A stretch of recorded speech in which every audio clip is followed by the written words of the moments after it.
이것이 너희의 간구와 예수 그리스도의 성령의 도우심으로 나를 구원에 이르게 할 줄 아는 고로 나의 간절한 기대와 소망을 따라 아무 일에든지 부끄러워하지 아니하고 지금도 전과 같이 온전히 담대하여 살든지 죽든지 내 몸에서 그리스도가 존귀하게 되게 하려 하나니 이는 내게 사는 것이 그리스도니 죽는 것도 유익함이라.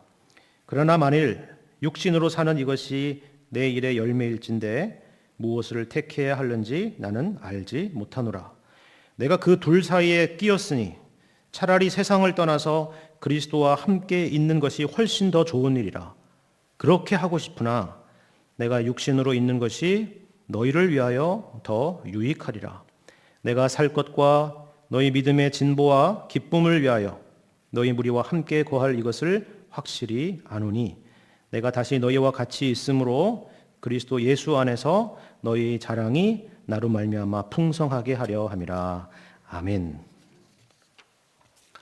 빌립보서 말씀을 계속 나누고 있는데요. 빌립보서는 바울의 서신 중에서 옥중 서신이라 이렇게 말씀을 드렸죠. 사도 바울이 로마 감옥에 갇혀 있는 가운데서 빌립보 교회 성도들에게 보낸 서신으로 우리가 알고 있습니다. 그가 갇힌 이유는 우리가 잘 알다시피 무슨 흉악한 범죄를 지어서 그랬던 것이 아니라 그가 전한 복음 때문이었습니다. 이런 상황이 그냥 멀리서 보면 복음 때문에 저렇게 갇혀서 이런 어떻게 보면 우리가 봤을 땐 좀 비장한 내용의 이런 편지를 쓰고 있다 이렇게 보면 어떤 면에서는 참 멋있어 보일지 모르겠지만 현실은 전혀 그렇지가 않습니다. 자유를 박탈당하고 이 구금된 상황이 반가운 사람은 아무도 없을 것입니다. 그러나 그런 이유 말고도 이 빌립보서에서 사도 바울은 여러 가지의 어려움을 겪고 있는 것을 우리가 볼 수가 있는데요. 몇 가지가 있습니다. 먼저 바울은 이제는 더 이상 이 갇혀 있기 때문에 이 세계에 나가서 세계를 돌아다니면서 복음을 전할 수가 없게 되었죠. 그렇죠? 그리고 뿐만 아니라 이 일로 인해서 갇혀 있는 것 때문에 빌립보 교인들에게 오해 아닌 오해를 받게 되었습니다. 하나님이 크게 쓰시는 종인데 어떻게 저렇게 무기력하게 갇혀 있을 수 있는가라는 그런 오해를 받게 된 것이죠. 그리고 바울은 지금 내일을 알 수 없는 그런 처지에 있습니다. 재판의 결과에 따라서 사느냐 죽느냐가 결정되는 그런 상황에 놓여져 있는 것입니다. 그런데 바울은 이러한 상황 속에서 우리가 지난 수요일의 말씀을 통해서 확인했던 것처럼 놀라운 일이 일어났다라고 그렇게 보고하고 있습니다. 12절의 말씀처럼 바울이 당한 일이, 지금 바울이 로마 감옥에 갇혀 있던 일이 복음의 어떤 그런 그 중단을 가져온 것이 아니라 어떻다고요? 제가 지난주 도리어, 그죠? 도리어 복음 전파에 진전이 있었다 하는 것입니다. 시위대의 군인들과 여러 사람들에게 복음이 증거되었을 뿐만이 아니라 이러한 일들이 자극이 되어서 여러 사람들이, 여러 로마에 있는 교회의 교인들이 그리스도를 전파하는 일들이 일어났다 하는 것입니다. 이처럼 하나님이 하시는 일이라는 것은 우리의 한계와 우리의 이해를 뛰어넘는다, 그런 고백이죠. 바울이 감옥에 갇힌 것은 1세기 당시의 기독교 교회의 정말 큰 손해라고 생각할 수 있지만 그렇다고 해서 복음이 막히는 것이 아니고 하나님께서 교회를 통해서 하시려는 일들이 방해받거나 문제가 생기거나 하지 않는다 하는 것입니다. 이것이 바로 사도 바울이 로마 감옥에 갇혀서 그동안 있었던 과거의 일에 대한 증언이었고요. 또한 현재 일어나고 있는 일에 대한 간략한 보고였습니다. 그리고 오늘의 본문 말씀은 이러한 이해를 바탕으로 앞으로 장래의 일을 내다보고 있는 그런 말씀입니다. 물론 우리는 앞으로의 일을 확신할 수가 없습니다. 예측하는 것도 어렵죠. 아직 우리에게 현실로 다가오지 않는 그런 일이기 때문에 그렇습니다. 하지만 그렇다고 해서 우리에게 모든 장래가 다 불투명한 것은 아닙니다. 그렇기 때문에 오늘 본문의 말씀을 보면 장래일에 대해서 이 사도 바울이 두 가지, 확실한 것과 그리고 불확실한 것이 공존하고 있다는 것을 볼 수가 있습니다. 그렇다면 먼저 확실한 것은 무엇이냐? 어떤 일이 장래에 확실한 것이냐? 이것입니다. 19절을 보시면 이것이 너희의 간구와 예수 그리스도의 성령의 도우심으로 나를 구원에 이르게 하는 줄을 안다. 이렇게 말씀하고 있습니다. 이것이, 여기 이것이라고 시작되는데요. 이것이 나를 구원에 이르게 할 줄을 안다라고 말하죠. 이것이라는 것은 우리가 지난주에 봤던 12절부터 18절에 등장하는 바울이 겪고 있었던 모든 상황을 가리키는 것입니다. 앞서 말씀드렸던 것처럼 육체적으로는 매여 있어서 아무런 외부적인 활동을 할 수 없는 것이고, 그리고 빌립보 교인들에게는 오해를 받고 있는 상황이고, 또 생사를 결정할 수 있는 그런 재판을 앞두고 있는 그런 상황을 말하는 것입니다. 이것이, 이러한 것들이, 그죠? 바로 이런 상황을 말하는 것인데요. 방금 말씀드린 것처럼 이것은 그 어느 것도 좋은 상황이 아닙니다. 그렇죠?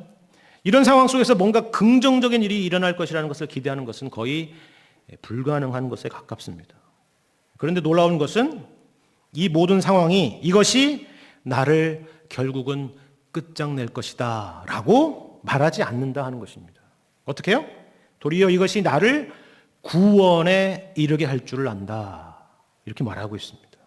구원에 이른다 라고 말하고 있는데, 왜 갑자기 여기서 구원이라 했을까라는 생각을 잠깐 해볼 필요가 있을 것 같습니다.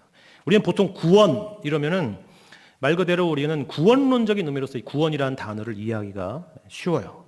하나님께서 예수 그리스도를 통해서 우리를 죄와 사망으로부터 구원하셨다 할 때 바로 그 구원에 대한 그림을 바로 떠오르게 되는 거죠.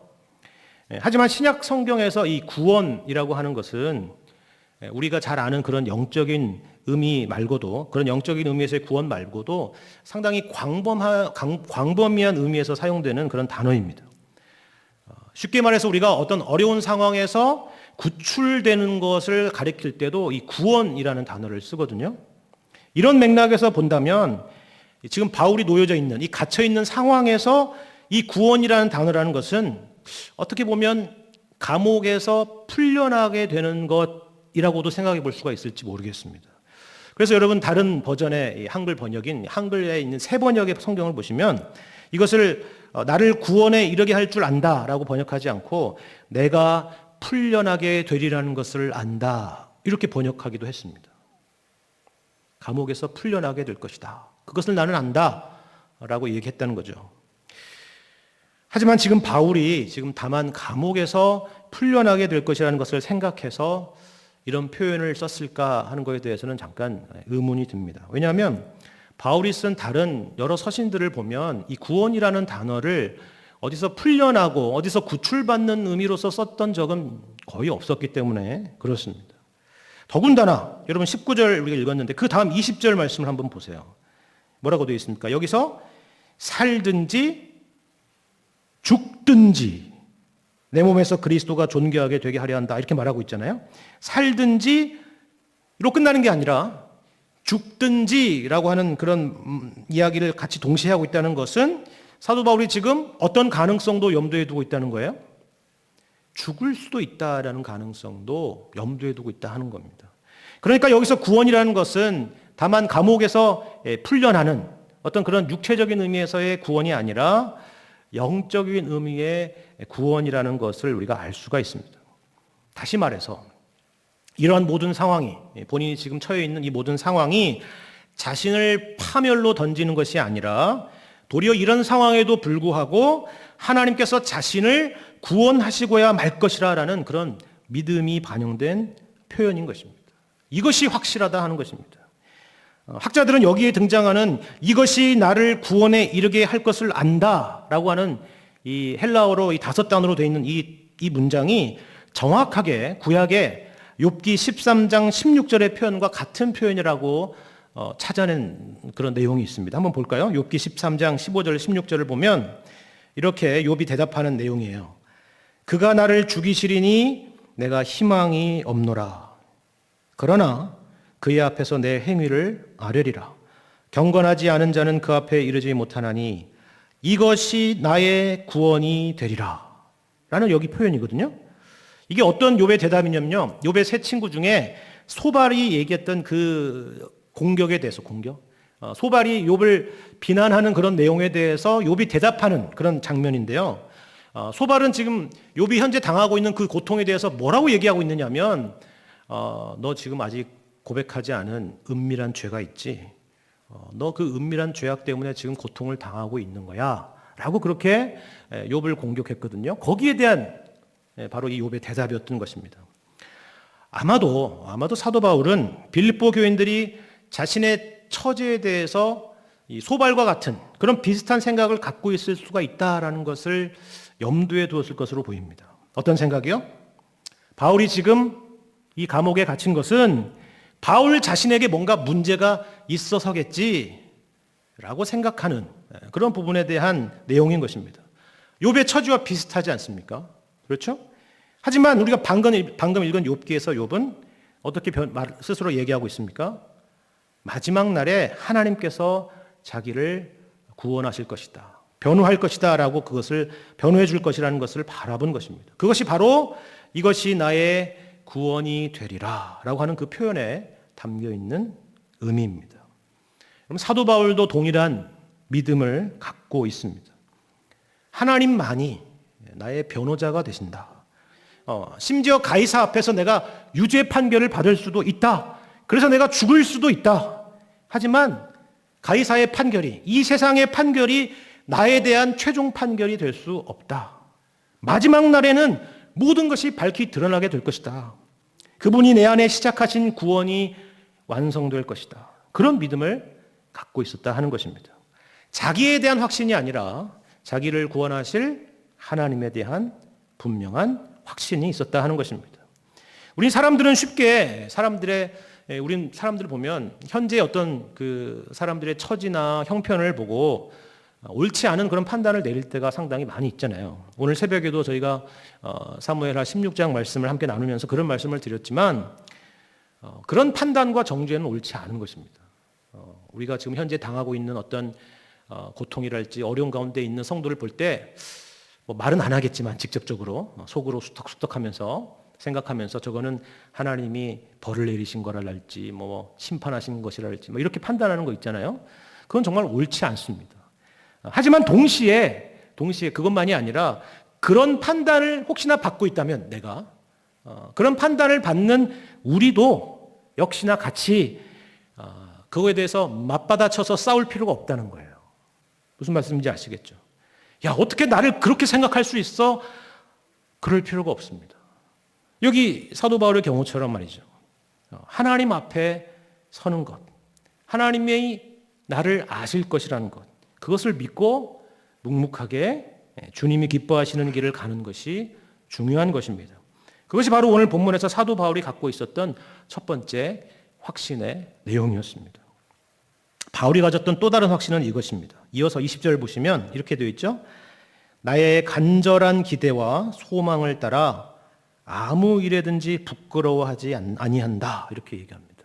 나의 간절한 기대와 소망을 따라 아무 일에든지 부끄러워하지 아니한다. 여기 등장하는 간절한 기대라는 것은 마치 우리가 목을 쭉 빼고 기다리는 것 같은 그런 말 그대로 간절함을 담은 그런 표현입니다.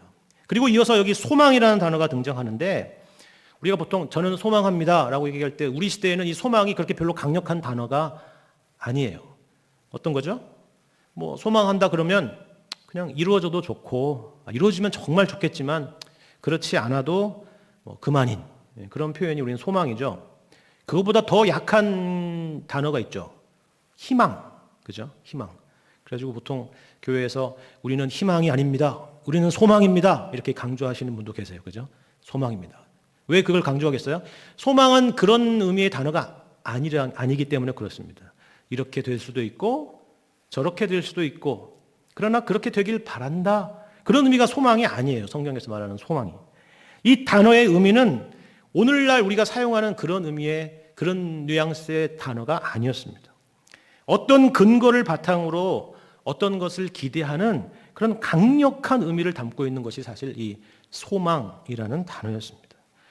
신약 성경에서 이 소망이라는 것은 그것이 온다는 것은 정말 분명하고 확실하지만 다만 그게 내일일지 모레일지 1년 뒤일지 그 시기만은 우리가 확실하지 않을 때 쓰는 것이 바로 이 소망이라는 단어라 하는 겁니다.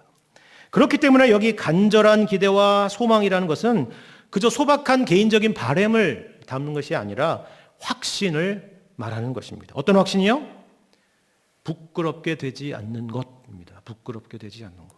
여러분, 부끄럽게 되지 않는 것라고 하니까 우리는 마가복음 8장의 말씀을 잠깐 떠올리게 되는 건데요. 마가복음 8장 38절에 보면 이런 말씀이 있었습니다. 예수님께서 하신 말씀이 누구든지 이 음란하고 죄 많은 세대에서 나와 내 말을 부끄러워하면 인자도 아버지의 영광으로 거룩한 천사들과 함께 올 때에 그 사람을 부끄러워하리라 라고 하셨습니다.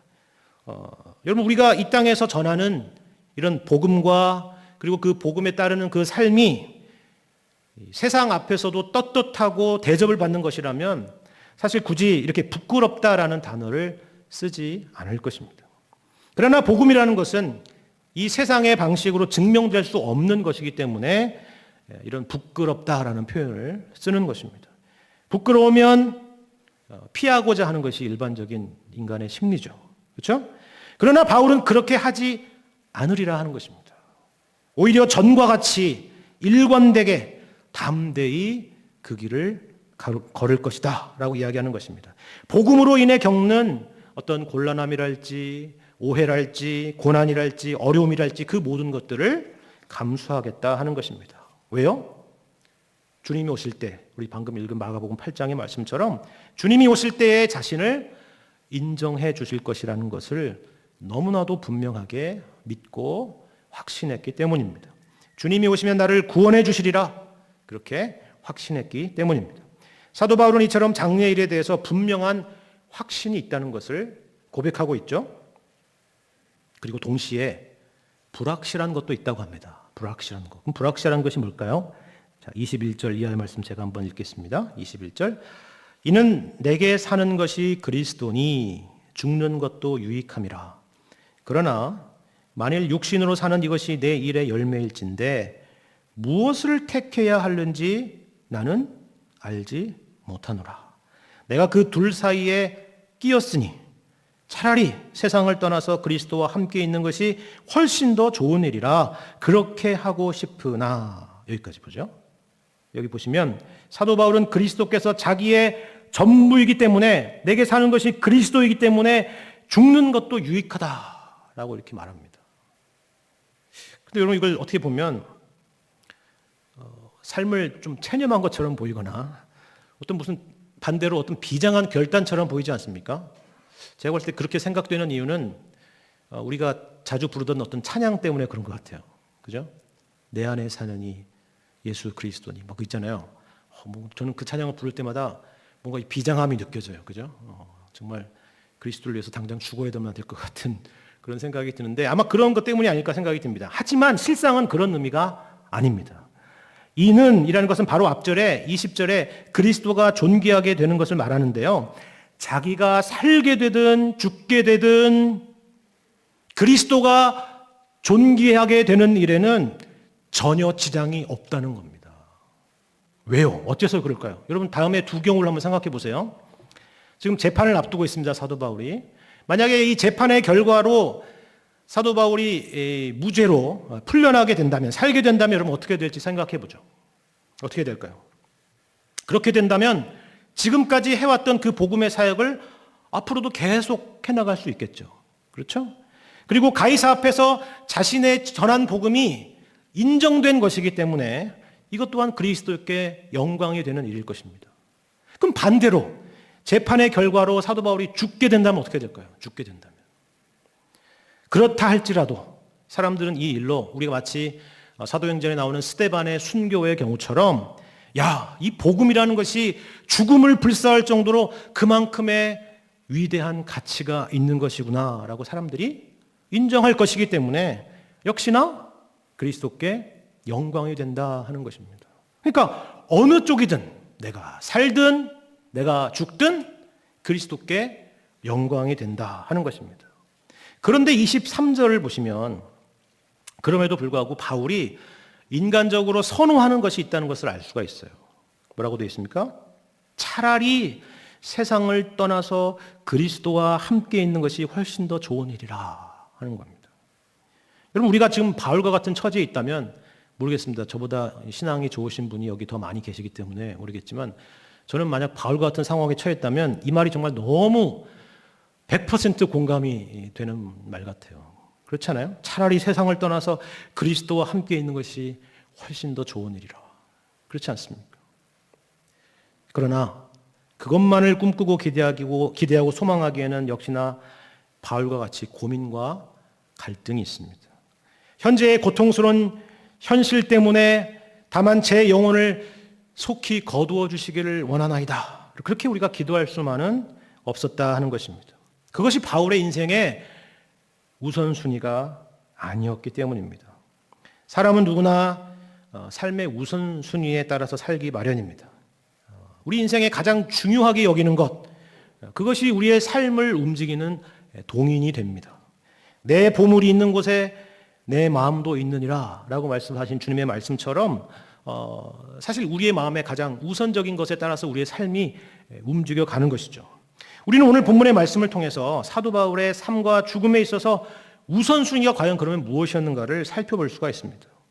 먼저 우선순위가 무엇인가를 확인하기에 앞서서 우선순위가 아니었던 것, 사도 바울의 우선순위가 아니었던 것 두 가지를 먼저 생각해 보죠.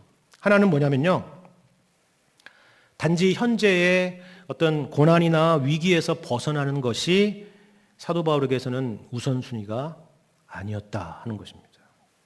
여러분, 우리 중에는 신앙생활 하면서 소극적으로는 현재의 고난과 위기에서 벗어나는 것, 반대로 적극적으로는 내가 예수 믿는 것을 통해서 이 세상적으로도 형통하고 잘되고 성공하는 것, 그것을 신앙의 목표를 두고 우선순위로 삼고 살아가는 사람들이 많이 있죠. 우리의 기도의 제목들 한번 생각해 보십시오. 우리의 소원들, 그리고 우리가 지나온 삶을 평가하는 방식들이 무엇인가를 여러분 생각해 보시면 잘 알 수 있는 부분입니다. 사도 바울이 지금 겪고 있는 그런 상황과 그런 처지를 우리가 생각해 볼 때 사실 그 누구보다도 이 부분에 대한 소원이 컸으리라는 것은 우리가 충분히 짐작할 수 있는 부분입니다. 하지만 우리가 오늘 이 빌립보서 말씀을 통해서 확인하는 것은 그런 소망이 왜 없겠어요? 있었겠죠. 하지만 그것이 사도 바울의 삶의 우선순위는 아니었다 하는 것입니다. 사도 바울은 자신의 풀려나게 되는 것, 자신이 지금 로마의 감옥에서부터 석방되는 것을 빌립보 교인들에게 간구하라고 말하고 있지 않습니다. 자신이 갇혀있을 때 도와준 일에 대해서는 감사의 마음을 표하지만 도리어 그들에게 사도 바울은 뭐라고 얘기하냐면 나는 어떠한 형편에든지 자족하기를 배웠노라. 이렇게 사도 바울이 대답하고 있거든요. 그리고 앞서 말씀드린 바와 같이 자신의 매임이 도리어 복음 전파의 진전이 되었다는 것을 빌립보 교인들이 알기를 바라고 있습니다. 이 모든 것들이, 그러니까 본인이 이런 감옥에서 풀려나게 돼서 더 자유롭게 하나님의 복음 사역을 감당하는 것들이 필요하기는 하지만 그것이 사도 바울의 인생에 있어서 최우선순위는 아니었었다는 것입니다. 두 번째로 아니었던 건 무엇이냐? 바울의 삶의 우선순위여서 아니었던 것은 이것입니다. 신자로서 명예롭게 죽는 것도 아니었다는 것입니다. 신자로서 명예롭게 죽는 것도 사도 바울의 인생에 있어서 우선순위가 아니었다는 것입니다. 여러분도 잘 아실 거예요. 1세기 당시에 그레코 로만 사회에서 명예로운 죽음으로 추앙받았던 인물이 한 명 있습니다. 철학자인데 누구죠? 소크라테스입니다. 소크라테스였습니다. 우리가 잘 알고 있는 그 소크라테스의 이야기예요.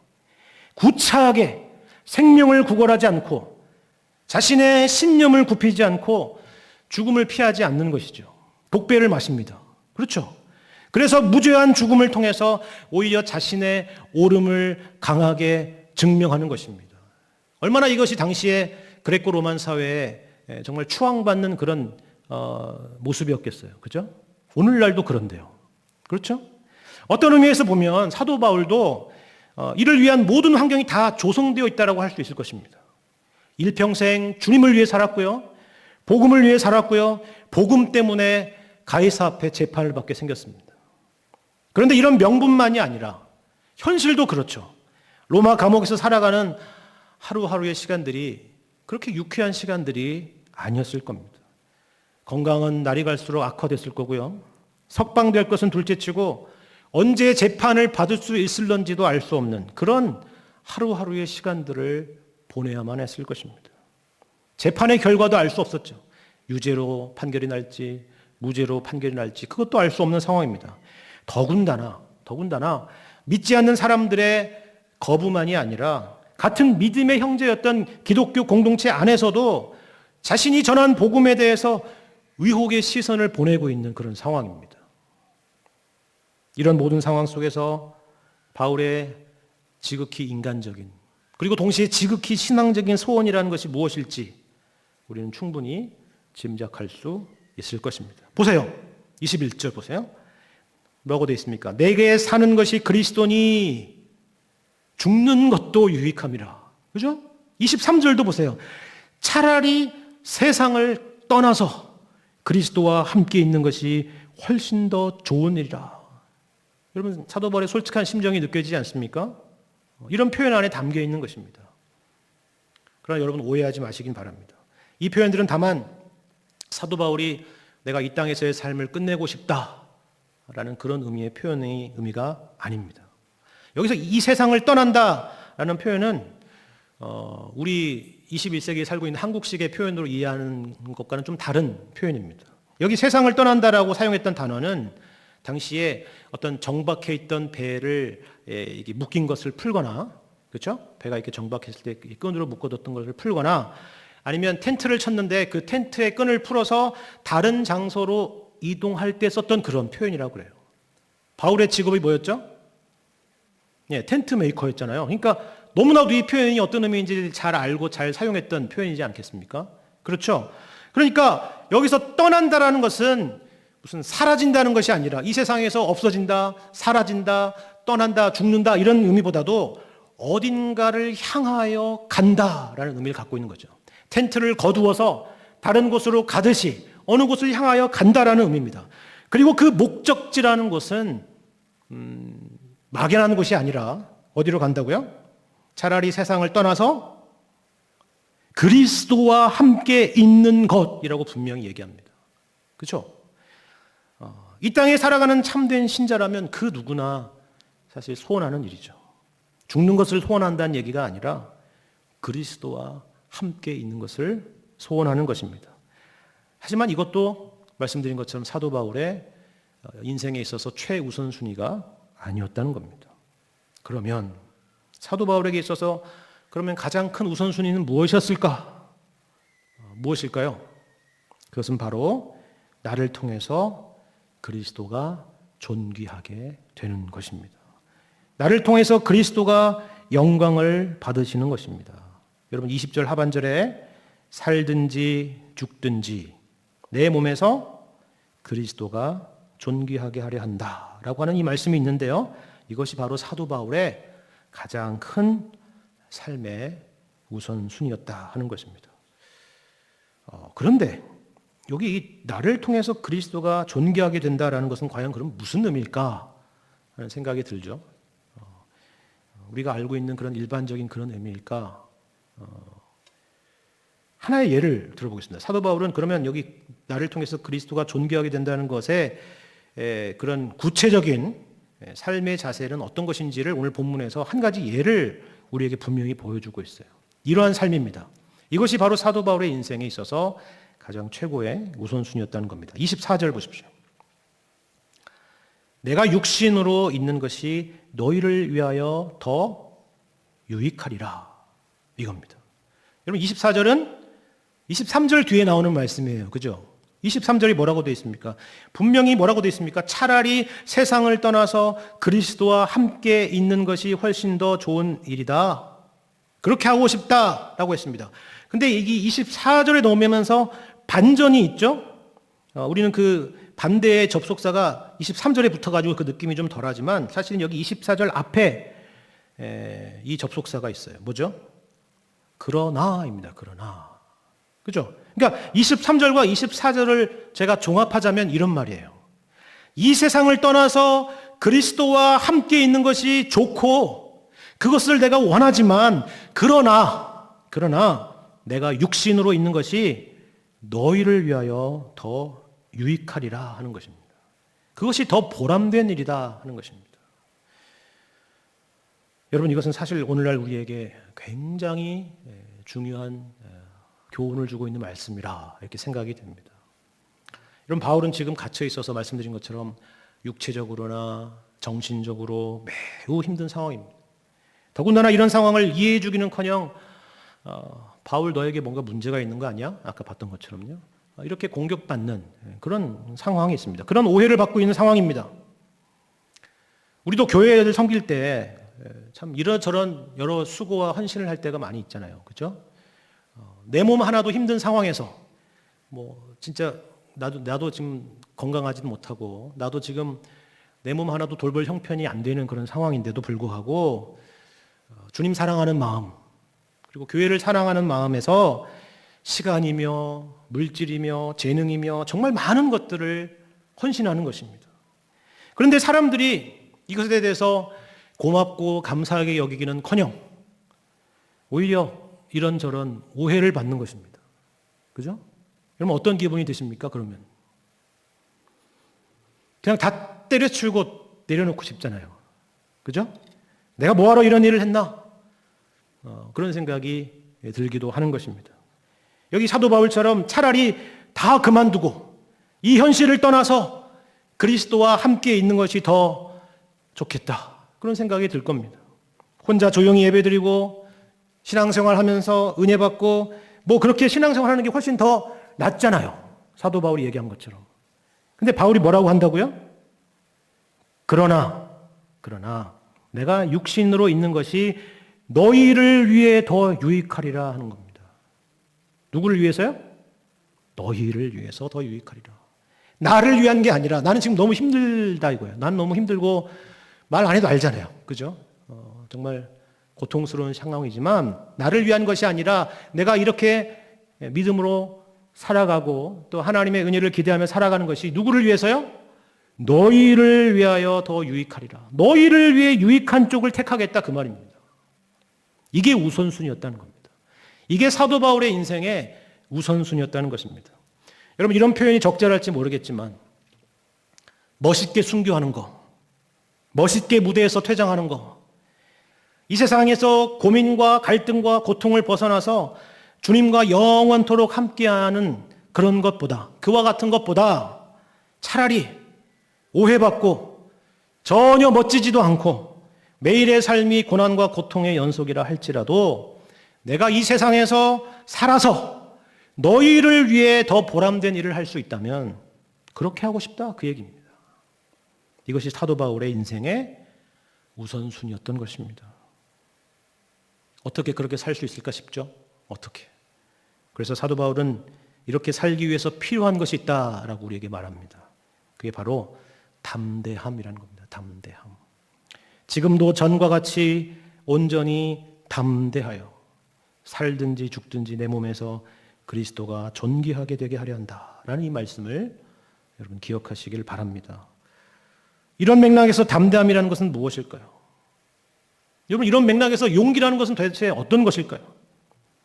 주님을 위한 담대함, 주님과 함께하는 그런 용기죠. 사실 이러한 사도 바울의 우선순위라는 것은 사도 바울 자신의 것이 아닙니다. 스스로 목표를 정한 어떤 개인의 어떤 그런 인생의 철학이 아니에요. 누구의 것입니까? 오직 하나님의 영광을 위해서 사셨던 분, 우리의 구원과 우리의 유익을 위해서 사셨던 분, 바로 예수 그리스도의 삶의 모습이죠. 주님이 가지신 그 용기와 담대함입니다. 자기 증명의 용기나 누군가 싸워서 이기기 위한 그런 담대함이 아니라 우리를 위해서 수치와 치욕을 감내하시고 십자가를 지시는 바로 그 용기와 담대함이었습니다.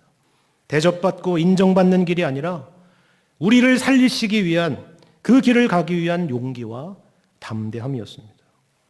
여러분 이런 의미에서 서신서에 등장하는 곳곳에 등장하는 사도 바울의 간증들은 우리가 보통 일반적으로 교회에서 누군가를 초청해서 듣는 그런 영웅주의적인 간증이랄지 성공신화의 간증이 아니었다는 것을 여러분 기억하시기를 바랍니다. 한 예를 들죠. 고린도후서 11장의 말씀을 보시면 사도 바울이 이것을 우선순위로 너희의 유익을 위하여 사는 것을 우선순위라고 얘기했는데 그 우선순위가 정말 어떻게 실제로 그의 사역 가운데 나타났는지를 보여주는 그런 말씀입니다. 한번 그 부분을 여러분이 확인해 보시기를 바랍니다. 고린도후서 11장 22절 이하의 말씀을 제가 읽겠습니다. 그들이 히브리인이냐? 나도 그러하며. 그들이 이스라엘인이냐? 나도 그러하며. 그들이 아브라함의 후손이냐? 나도 그러하며. 그들이 그리스도의 일꾼이냐? 정신없는 말을 하거니와 나는 더욱 그러하도다. 내가 수고를 넘치도록 하고 옥에 갇히기도 더 많이 하고 매도 수없이 맞고 여러 번 죽을 뻔하였으니 유대인들에게 40에서 하나 감한매를 5번 맞았으며 3번 태장으로 맞고 1번 돌로 맞고 3번 파선하고 일주야를 깊은 바다에서 지냈으며 여러 번 여행하면서 강의 위험과 강도의 위험과 동족의 위험과 이방인의 위험과 시내의 위험과 광야의 위험과 바다의 위험과 거짓 형제 중의 위험을 당하고 또 수고하며 애쓰고 여러 번 자지 못하고 줄이며 목마르고 여러 번 굶고 춥고 헐벗었느라. 이 외의 일은 고사하고 아직도 날마다 내 속에 눌리는 일이 있으니 곧 모든 교회를 위하여 염려하는 것이라. 누가 약하면 내가 약하지 아니하며 누가 실족하면 내가 애타지 아니하더냐. 그렇죠. 이것이 사도 바울의 간증이었습니다. 이것이 바로 사도 바울의 인생의 우선순위가 그의 삶 가운데 그의 사역 가운데 어떻게 펼쳐졌는지를 보여주는 그런 실제적인 증거였다 하는 것입니다. 자기 증명이나 자기를 위해서 사는 것이 아니라 교회를 염려하고 안타까워하고 성도들과 아픔을 함께하는 것입니다. 누가 약하면 내가 약하지 아니하며 누가 실족하게 되면 내가 애타지 아니하더냐. 바로 그것이죠. 이쪽으로 가는 것이, 이러한 노력으로 하는 것이 진정한 용기요 담대함인 것입니다. 멋지게 살다가 죽는 것이, 멋지게 살다가 순교하는 것이 신자의 삶의 목표가 아닌 것입니다. 누구를 위한 삶인가? 누구를 닮은 삶인가? 인생의 우선순위요 그 목표가 되어야 하는 것입니다. 그렇게 살아가기 위해서 필요한 것이 용기요 담대함인 것입니다. 여러분, 오늘날 우리가 여러분 한 분 한 분이 어떻게 지금 이 자리에까지 이르게 되었는지 여러분 한번 생각해 보시기를 바랍니다. 누군가의 인내와 수고와 기도 없이 여러분 이 자리에 계신 분이 아마 한 분도 없었을 것입니다. 여러분을 위한 누군가의 간절한 기도 그리고 오래된 기도가 있었을 것입니다. 여러분을 교회로 인도하겠노라고 약속했다가 바람도 여러 번 맞았을 것입니다. 여러분을 전도하고 여러분을 교회로 인도하기 위해서 자존심도 많이 상했을 것입니다. 그러나 그 일이 없었다면, 그냥 떠나버리거나 그 사람이 나를 포기해버렸다면 오늘날 우리는 없었을 것입니다. 그것을 감내하는 용기와 담대함이 바로 오늘 우리를 있게 한 것이죠.